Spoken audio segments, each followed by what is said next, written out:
헬로 이슈 토크입니다. 지난 12일 행안부가 주민등록 인구 통계를 발표했습니다. 이 수치를 기반으로 경남도는 여러 분석과 함께 대책을 세우는 모습인데요. 이번 인구 통계에서 주목받는 내용 중 하나, 바로 청년층의 감소입니다. 여러 파급이 예상되는 가운데 오늘 그 내용과 대책 고민해보는 시간 가져보죠. 자, 지난 10일 경남 사회혁신 국제포럼에서 현재 지역의 청년 유출 문제 해결을 위한 대책에 토론자로 참여한 김유현 경남연구원 연구위원, 그리고 정부와 국회에서 정책 보좌관을 역임한 안소동 시사평론가 함께합니다. 안녕하십니까? 네, 안녕하세요. 반갑습니다. 반갑습니다. 자, 안소동 평론가 역시 경남연구원에서 책임연구원을 지내신 바가 있죠. 자, 오늘 신구 연구원의 만남인데 오늘 정확한 분석 좀 기대를 해보겠습니다. 자, 먼저 경남의 청년 인구 감소 현황 어느 정도인지 행안부 조사 결과부터 좀 짚어주시죠. 네. 지금 이제 앵커가 방금 말씀하셨는데 지난 12일에 발표가 되었습니다. 이게 이제 작년하고 재작년 인구를 종합적으로 분석해서 발표했는데 경남은 청년은 줄고 노령 인구는 늘어나는 이런 양극단의 인구 구성을 이제 보이고 있는데 예. 아주 뭐 악성적인 인구 구조로 볼 수가 있겠죠. 청년이 늘고 이제 노령 인구를 줄여야 되는데 네. 이게 반대로 가고 있죠. 예. 20세 미만의 경우에는 보면은 작년에는 61만 9천 명 정도. 근데 이제 2018년에는 64만 2천 명. 네. 이 정도니까 1년 사이에 약 2만 3천 명이 줄었죠. 오. 그리고 반면에 이제 60대 이상 노령 인구는 1년 사이에 약 4만여 명이 줄었습니다. 굉장히 이게 많이 이제 줄었네요. 푸테이지를 보면은 5.3%가 넘는 인구인데 예. 뭐 이러다 보니까 당연히 경남 인구는 저 줄어드는 것은 당연하겠고 네. 어떻게 보면 인구 감소라든지 인구 절벽, 어떤 청년층의 이제 허리가 꺾이는 우리 신체에 비하면은 이런 뭐 아주 인구 구조를 보이고 있는데 네. 전국적인 상황도 역시 65세 이상 고령자 인구가 약 800만 명이 이제 늘어나고 있는데 네. 이런 수치가 보면은 뭐 경남에도 마찬가지지만 전국적으로도 노령과 유소년 인구 차이는 약 156만 명 정도로 이제 벌어지고 있죠. 예. 자, 김유현 박사께서는 이 청년층의 인구 변화 어떤 의미로 해석하십니까? 일단 먼저 앞서 우리 안소동 평론가께서 말씀을 잘 해주셨고 또 그 인구 계층별로 연령 계층별로 잘 이야기를 해주셨는데 네. 일단 제가 지금 깜짝 놀란 건 2019년도에 처음으로 우리 경남의 주민등록 인구가 총 인구 수가 처음으로 감소했다는 것입니다. 예. 그게 이제 그 뭐 인구 감소의 요인은 크게 두 가지로 이야기를 합니다. 첫 번째는 이제 자연 감소죠. 출생과 사망에 따른 자연 감소이고 두 번째는 지역 간 인구 이동을 이야기를 합니다. 네. 근데 지금 사회자께서 언급해 주신 그 부분은 아마 두 번째 요인, 그러니까 인구 이동에 대한 수도권으로. 네. 그렇죠. 이야기를 많이 해주신 것 같습니다. 뭐 이 자연 감소 현상은 전국적으로 나타나고 있는 현상이고 잘 아시겠지만 저출산 고령화 현상이 굉장히 심화되고 있는 네. 그런 상황이고요. 문제는 경남에서 순유출되는 청년 인구들이 굉장히 빠르게 증가하고 있다라는 것입니다. 네. 그래서 2010년부터 2015년까지의 통계를 간단히 살펴보면 적을 때는 1,639명 정도가 20살에서 34살 사이에 인구가 순유출이 되었고요. 네. 많을 때는 한 4,700여 명 정도가 유출이 되었는데 이게 이제 2016년도로 넘어오면서 6,000명대를 넘어서기 시작했고요. 그리고 최근에는 12,000명 선을 넘어서는 선까지 네. 지금 이르게 되었습니다. 저는 여기에서 두 가지 정도의 의미를 찾습니다. 네. 하나는 지금 이 청년 인구의 순유출이 급격하게 증가한 것은 어떤 그 경남의 경제적인 문제, 그러니까 경기 침체가 장기화되고 있는 상황, 네. 이 상황의 영향이 크다. 특히 이제 2016년부터 급격히 증가했다고 했는데 2016년도에 우리 조선업의 구조조정이 네, 있었다는 네. 거 잘 알고 계실 겁니다. 두 번째는 수도권 쪽으로의 어떤 네. 인구 집중화 현상이 심화되고 있다라는 것입니다. 그래서 잘 아시겠지만 수도권의 인구는 계속 증가하고 있는데 이 비수도권의 인구는 2016년 이후에 감소세로 돌아섰거든요. 예. 이러한 상황을 놓고 봤을 때 아마도 우리 김경수 지사님께서 2020 도정 키워드를 청년으로 잡은 것은 아마 청년에 집중하겠다라고 네. 하는 의지를 표명하신 것이고 그것이 지역의 생존을 위한 불가피한 선택이다. 이렇게 해석할 수 있을 것 같습니다. 예. 그 김경수 지사가 청년에 집중하겠다라고 밝혔다고 말씀을 해주셨는데 정부 역시 네. 그런 부분에 좀 집중을 하고 정책을 펼치고 있는 상황이죠. 그런데 이런 측면에서 볼 때 경남의 청년층이 수도권으로 많이 빠져나갔다는 것, 네. 정책의 좀 실패로 봐야겠습니까? 어떻게 보십니까? 경남은 이제 청년들이 많이 떠나가고 있죠. 안타까운 상황인데 앞서 말씀드린 이제 그 젊은 층의 인구 감소보다도 무려 이제 경남을 빠져나가는 인구 유출은 3배 이상이 이제 인구 유출이 이제 훨씬 높게 나타나는데 젊은 인재들이 빠져나간다는 것은 뭐 한마디로 경남이 희망이 없다 이렇게 볼 수가 있지 않겠습니까? 물론 뭐 이 그 청년층의 어떤 고용 실업 이런 문제는 우리가 단편적으로 정치나 행정에 이제 책임을 돌릴 수는 없죠. 이거는 이제 네. 경제 논리인데 또 그다음에 이제 이 정책이 잘 됐느냐 못 됐느냐 하는 이렇게 이제 평가하는 문제도 경제 문제를 가지고 정치적이나 행정적인 논리와 잣대로 들이대서 평가를 한다는 것도 좀 모순이 있겠죠. 네. 그래서 이제 경남이 이 청년층이 가장 떠나는 이유가 이 최근에 통계조사에서 보면 약 64%가 일자리가 없기 때문에 떠난다. 예. 이렇게 나와 있죠. 그래서 이제 경남이 이제 일자리 문제에는 정책이나 경제나 모든 것이 지금 실패고 어려운 상황이다. 이렇게 이제 표현하면은 틀림이 없겠죠. 그래서 저는 뭐 경제 상황도 실패하고 네. 정책도 실패하고 행정적인 어떤 정책도 지금 똑같이 지금 실패한 상황이 아닌가 이렇게 좀 지적을 하고 싶고 네. 저는 이제 이런 문제에 이제 이전에 우리나라는 이제 대통령의 영향력이 크지 않습니까? 그리고 중앙정부의 그다음이 중앙정부 그다음이 이제 지방자치단체인데 그래서 저는 뭐 이 세 가지를 다 따질 수는 시간상 없지만은 네. 제일 중요한 것은 정부 정책을 만들고 집행하는 최고 권력층이나 집행층에서 경제 문제, 고용 문제에 대한 새로운 인식을 저는 바꾸는 문제 이것이 좀 가장 시급한 문제가 아닌가 그렇게 생각을 하고 네. 그 다음이 지방자치라고 생각합니다. 그래서 지금 이제 김경수 지사나 문재인 대통령 전부 다 같은 당의 소속 아닙니까? 그래서 위로부터 이 고용 문제, 경제 문제는 좀 인식부터 바꿔서 자치단체까지 연결이 돼야 된다. 저는 이렇게 좀 주문을 하고 싶습니다. 예, 어쨌든 안소동 평론가께서는 정부나 지자체의 여러 정책이 청년 인구의 수도권 쏠림 현상을 막지 못했다라고 지금 지적을 하고 계신데, 자, 오늘 처음 나와주신 김유현 박사께서도 경남 사회혁신 국제포럼에서 경남도가 진행 중인 일자리 정책의 오류를 좀 짚어주셨고, 또 발전적 방향을 제시하면서 상당한 이목을 좀 집중시켰는데, 이 내용을 좀 짚어주시죠. 네, 뭐 이목을 집중시켰다라고 하는 것은 그만큼 도에서 강조를 하고 있고 또 도민들께서도 관심을 갖고 계시기 때문이라고 저는 생각을 합니다. 네. 그런데 먼저 이제 안소동 평론가께서 앞에서 해주신 말씀에 대해서 대체적으로 동의를 하는데요. 그런데 이제 그 제 생각은 예. 조금은 다른 시각에서 좀 볼 필요가 있다라고 생각을 합니다. 예.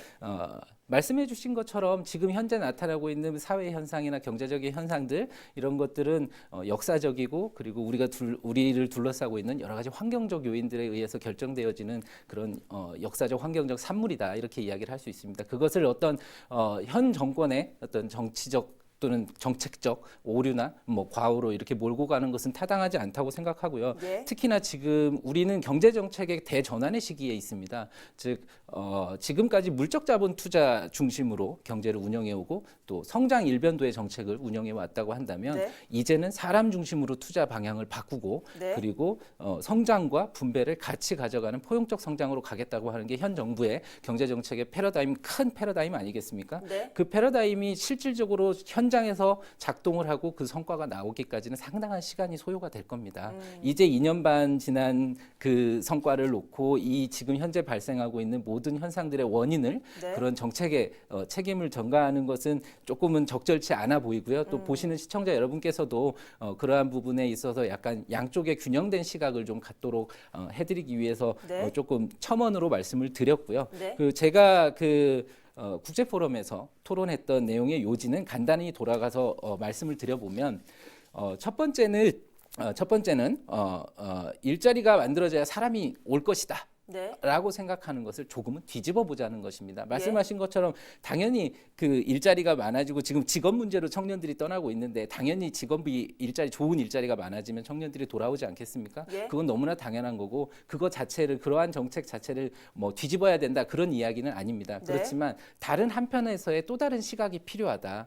그것은 일자리가 많아져야 사람이 온다는 것이 아니라 사람이 올 수 있는 환경을 조성을 하면 네. 그 사람들이 와서 다양한 다양한 일자리뿐만이 아니라 일거리들을 만들어낼 수 있을 것이다. 그것이 비단 그 시장에서 이야기하고 있는 임금 노동자뿐만이 아니라 다양한 사회혁신 활동들을 포함하는 그런 여러 가지 선택의 기회를 청년들에게 부여하는 방향으로 나아가자가 네. 제 첫 번째 주장이었고요. 예. 두 번째는 그렇게 사람들이 지역으로 내려올 수 있도록 네. 그 환경, 살아가기 좋은 환경을 조성하는 역할은 중앙 정부보다는 지방 정부가 더 잘할 수 있는 일이다. 그렇기 때문에 지방 자치를 강화하고 재정 분권을 강화하는 방향으로 가는 것이 타당하겠다라는 주장을 드렸던 것이 토론의 요지였습니다. 예. 네. 사실 그 말씀이 또 통계로 다시 한번 재확인했던 일이 있었죠. 고용노동부의 한 조사에서 경남이 워라밸 지수 전국 꼴찌라는 불명예스러운 결과를 좀 받았는데 이런 수치들을 좀 감안해서 경남도의 청년층 유입을 다각도로 좀 분석을 해야 된다. 그런 말씀이신 거죠? 네, 그렇습니다. 그러니까 시각을 다변화해야 된다는 것은 지금 우리 청년들이 처해 있는 환경을 조금 제가 너무 부정적인 시각으로만 보는 것일 수도 있는데 네. 그 요약해 보면 대기업과 중소기업 사이에 임금 격차, 또 네. 정규직과 비정규직 사이의 어떤 임금 격차, 그리고 대학의 서열화, 그리고 인류 대학을 향한 치열한 경쟁, 네. 그 과정에서 나타나는 불공정과 불평등, 또 양극화의 확대, 네. 이런 것들이 지금 우리 청년들을 둘러싸고 있는 환경인데 문제는 좋은 직장을 얻지 못하면 사회적으로 실패자다라고 보는 그런 사회적 시선, 이런 것들이 굉장히 잘못된 문제가 아닐까, 저는 그렇게 생각을 합니다. 그렇기 네. 때문에 모든 청년이 시장에서 일자리를 찾아서 임금 노동자가 되어야만 사회가 발전할 것이다라고 하는 그런 고정관념에서 좀 벗어나서 네. 이제는 경제는 물론이고 사회 발전을 위해서 청년들이 스스로 원하는 다양한 일자리들을 찾을 수 있는 그런 환경을 조성해보자. 이게 이제 제가 드리고 싶은 핵심적인 이야기였습니다. 네. 그 환경이라고 하면 구체적으로 어떤 걸 좀 꼽을 수 있을까요? 예, 그 지금 현재 우리나라에서 지금 다양한 그 공동체 회복이라든지 그다음에 사회적 가치 창출, 또 다양한 복잡한 사회 문제 해결, 이런 쪽에서 사회 혁신을 활동을 하고자 하는 청년들이 적지 않습니다. 실제로 이제 남해군이나 뭐 거창이나 이런 쪽에 내려와서 실제로 활동하는 청년들도 많이 있고요. 그런데 그 청년들이 가장 안타까운 것이 그 과정에서 다른 임금 노동자의 그 경쟁에 들어가 있는 청년들에 비해서 실패자로 인식될 수 있는, 그러니까 생활 환경이 너무 안 좋은 거죠. 그러니까 그 안정된 생활을 유지하지 못하는 상황에서 그런 사회혁신 활동에 나서고 있는 이런 환경들 안에서는 더 많은 청년들이 사회혁신 활동에 뛰어들고 싶어도 네. 그 리스크 때문에 뛰어들지 못하는, 선택하지 못하는 그런 제약을 받을 수가 있거든요. 예. 그렇기 때문에 환경을 조성하자는 것은 그러한 선택의 자유를 실질적으로 누릴 수 있도록 우리가 생활 안정과 같은 다양한 지원책을 마련을 해서 청년들이 그 사회혁신 활동에 자연스럽게 들어오고 그 안에서 또 다른 비즈니스 모델을 찾아갈 수 있도록 네. 그런 기회를 넓혀 나가자, 네. 이런 취지에서 드리는 말씀입니다. 예, 그렇군요. 자, 김희현 박사의 말에 따르면 현재 일자리 정책에 더해서 생활 안정 자금을 지원하는 등 여러 환경적인 네. 부분을 만들자라는 말씀을 해주셨는데 이 부분에 네. 대해서 어떻게 보십니까? 네, 김 박사님의 뭐 발제는 뭐 고민을 많이 하신 것 같고 좋은 발제를 생각을 합니다. 아무래도 청년 정책의 가장 핵심이자 가장 이제 기본은 취업이겠죠, 그죠? 취업, 직장 문제인데, 그래서 정부나 지자체에서 지금 문재인 정부 들어와서 약 80조 원 가까이를 이제 고용에 이제 투자를 하지 않습니까? 그만큼 이제 무게를 많이 두고 있는데, 김 박사님 발제는 뭐 이러한 시각에서 볼 수는 있겠습니다. 기존의 일자리 우선 정책의 좀 중심을 좀 바꿔야 된다. 네. 그래서 일자리에 집중되어 있는 여러 가지 에너지를 이제 기본적인 소득 안정, 기본적인 생계 안정부터 먼저 풀어야 된다. 이것을 이제 순서를 좀 바꿔야 된다. 네. 그래서 이제 기존의 어떤 그 좀 시각을 좀 바꾼 게 아닌가, 저는 그렇게 생각하는데 조금 아쉬운 점이 있다면은 저는 네. 이 두 개가 공존해서 병행해서 가야 되는데 이것을 좀 묶어서 좀 연구를 좀 확대했으면 어떻겠나 하는 좀 이런 아쉬움이 있습니다. 예. 기본소득은 말 그대로 일정 금액을 국가나 지방 정부가 정기적으로 주는 하나의 그 소득으로 보면 되겠죠. 네. 이게 이제 1968년도에 미국이나 캐나다에서 이제 우리가 처음 한 게 아니고 실시를 했고, 또 우리가 몇 년 전에 이제 경기도에서 이걸 실시를 했죠. 지금 경기도는 만 24세 청년에게 이제 1년에 100만 원씩을 지급을 하는데, 네. 뭐 지역에서 평가는 지역 화폐를 쓰기 때문에 지역 경제라든지 청소년들의 어떤 기본적인 생계 안정에 상당히 큰 도움이 되었다 이런 평가를 받고 있습니다. 네. 그래서 뭐 어떤 경제의 선순환 효과를 만들고 있다는 굉장히 긍정적인 평가도 나오고 있는데 저는 이제 한 가지 걱정되는 게 예.